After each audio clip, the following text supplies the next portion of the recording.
Transforming your life through hypnotherapy has never been easier. With the help of your host, Julie from coachinghypnosis.net, and these power-packed minisodes, you're sure to find yourself engaging in more positive behaviors around both your physical and mental health. Here's your host, Julie.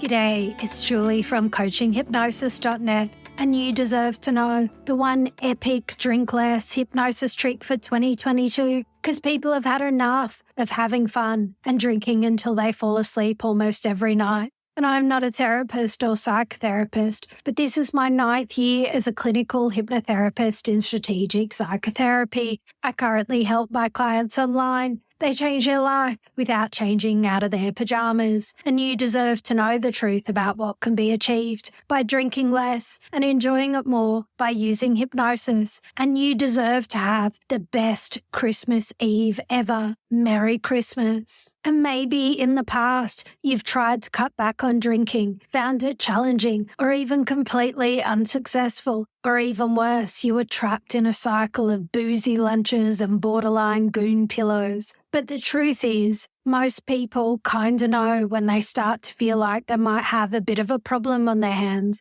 But the fact is, willpower alone is not enough. With drinking, you don't suddenly hit rock bottom. It's more of a slow, drawn-out realization that things are getting worse and worse. And I really never know if clients are capable of turning their life around quickly. But what I do know is you need motivation. And sometimes the motivation comes from regretting things you've said, or you regret starting the dance floor at your last work drinks. You said some weird stuff at a wedding. You started a fight at a funeral or something else. And some people even try meditation, acupuncture, weird herbs, and strange tea to drink less. But the truth is, your subconscious mind needs to get on board too. And I can only imagine someone like you that likes to socialize, doesn't mind a good movie, a great song, a colossal laugh, that you deserve to be the best that you can be, because there are way too many party poopers out there with grumpy faces, and the world needs people with substance and strong character back out there in the world, just like you.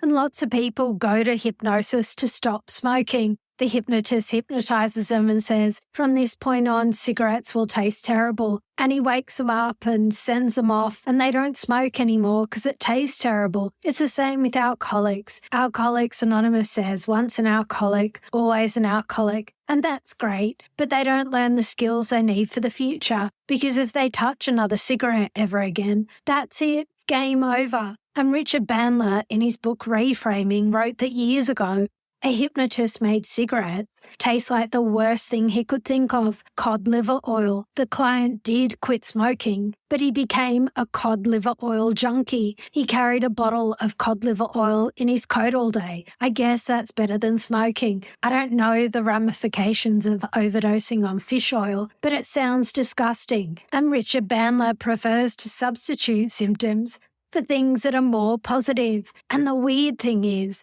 not so long ago, I had a client who went cold turkey, but wanted to start drinking again.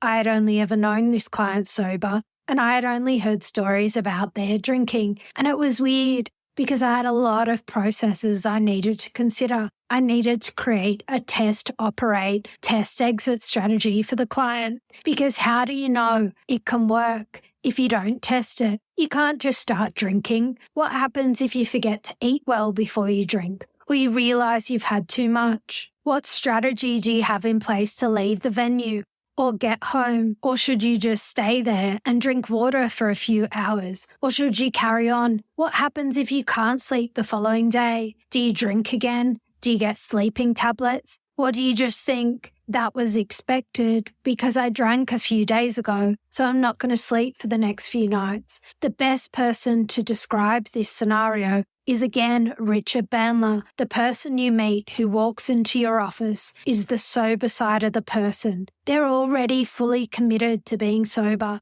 You don't have to do anything with that part. They already know all of the appropriate understandings, the disadvantages of drinking, but you, as a therapist, you can't do anything about it. You get completely congruent responses about making changes, but as soon as they go to a bar, they'll start drinking again. What you need is to access the person, that side of the person that gets them to go on binges, that part of them that's running the show with respect to drinking, since these two parts of the people are very severely disassociated, and it's extremely challenging to get access to that part of that person without drinking. And the one way you get access is to do a hypnotic induction in which you regress the client to the last time they were drunk. For example, go back to the last time. How do you feel as you were just about to take the first sip of the drink? What was it like the last time you binged? Where were you sitting? What did you see? What did you hear? What did you say when you ordered the first drink? What was it? What did it look like? Can you smell it now? And how exactly did it taste? And how do you know you were really drunk? So the client begins to re-experience the drunk state. You'll see breathing and body posture shifts. You'll hear a shift in the client's tone and tempo. You'll see a difference in facial expressions and in body movements. In my case, the client looked as though they wanted to wrestle me. They were uncomfortable. And thinking of smells and taste typically takes the person right back to the alcoholic state. The olfactory access is probably the fastest way to regress because smells are processed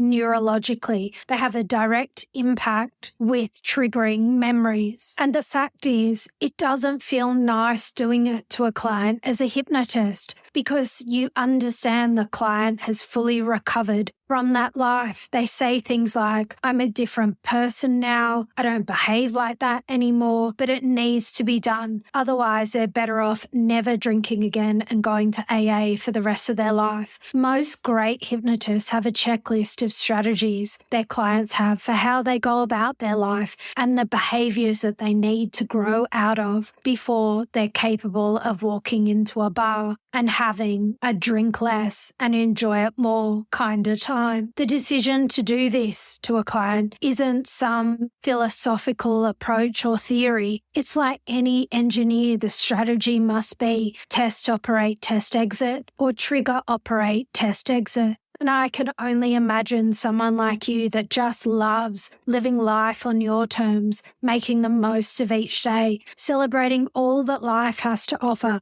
deserves to have the best life ever. But you and I both know the fact is the people with the worst health drink the least amount of water and use diuretics like caffeine or hard alcohol. When we drink hard alcohol, for the first time we feel dizzy. Even consuming a small amount, nausea as our body tries to expel the poisonous fluid. We humans, if we continually drink hard alcohol, the body can adjust. So we keep drinking hard alcohol, and you can be known as one who can hold his liquor. But the fact is, the more hard alcohol consumed, the more your liver will increase in size to process it. And as you've probably experienced, if the drinker tries to stop drinking hard liquor, their nerve endings have adjusted, so there's a lot of discomfort. When the dormant nerve centers reawaken, the body continues to adjust in order to prevent death. You continue to drink hard alcohol, enlarging your liver to an enormous size, causing cirrhosis of the liver. But eventually, after your body can no longer adjust, death ensues, and it gets you in the end. And you deserve to dominate your life and drink as little or as much as you want all the friggin' time. So here is the one epic drink less hypnosis trick for 2022, because you deserve to drink less and enjoy it more. And drinking less is something you can accomplish for yourself.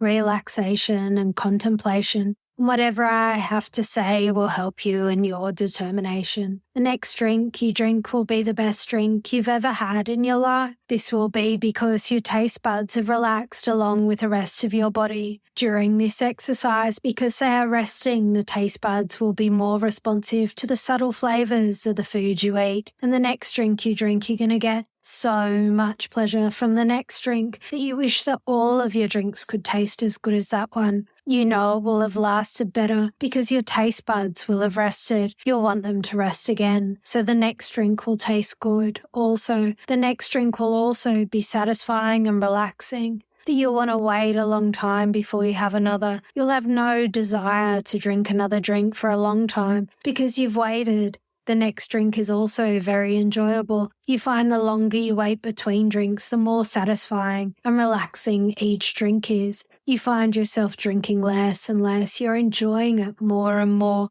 Soon you'll begin to take a special pride in how little drinking you're doing. You keep count of your drinks as you notice how enjoyable they are. As you wait longer and longer between drinks, soon you find that you drink only a few drinks in an entire day. You are getting more pleasure from 1 or 2 alcoholic drinks than you were getting from all your epic drinking, which you were doing. You're not reaching for an alcoholic beverage just for the sake of occupying your hands. Sometimes you may reach for a drink only to discover you don't really want it. You change your mind and put it back where you got it. You don't really want it. You get more satisfaction from returning the drink from which it came than you ever got from drinking because you are drinking less and enjoying it more. Soon you drink only once per day. Each day you drink less and less than you did the day before. As your taste buds become more and more responsive, you find you get more and more pleasure from the food you eat and the drinks you drink.